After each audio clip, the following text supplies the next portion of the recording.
People living in Rockdale County came together today to talk about solutions after the biolab chemical fire. This comes one day after the Rockdale County Soil and Water Supervisor died after giving testimony in front of lawmakers. 11 Live's Karis Belcher spoke with residents who attended the meeting. Karis, we have heard a lot of frustration from people living out there in the past. So what are they saying to you today?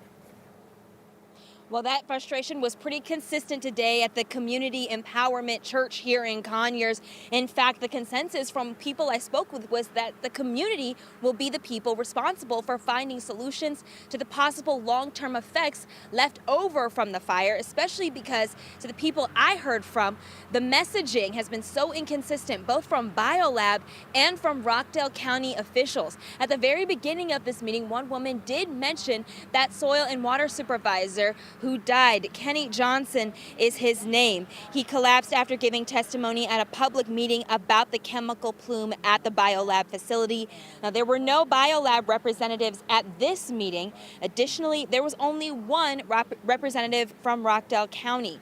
Now, those in attendance say they're not only concerned about their businesses, they're worried about the long-term health implications. A lot of the messaging, they say, about the chemicals that were released into the atmosphere following the fire have increasingly been inconsistent. At nighttime, my house, my yard, everything has an odor.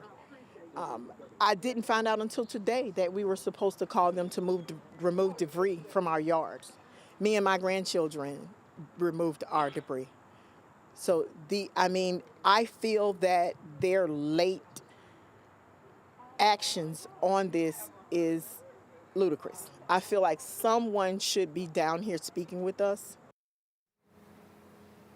You can hear it in her voice how frustrated she is. I heard a lot of that earlier today when I was at that meeting, and immediately after with people I spoke with, a lot of folks wondering who they can turn to in order to get some answers. I'll have more on that later on 11 Alive News at 5.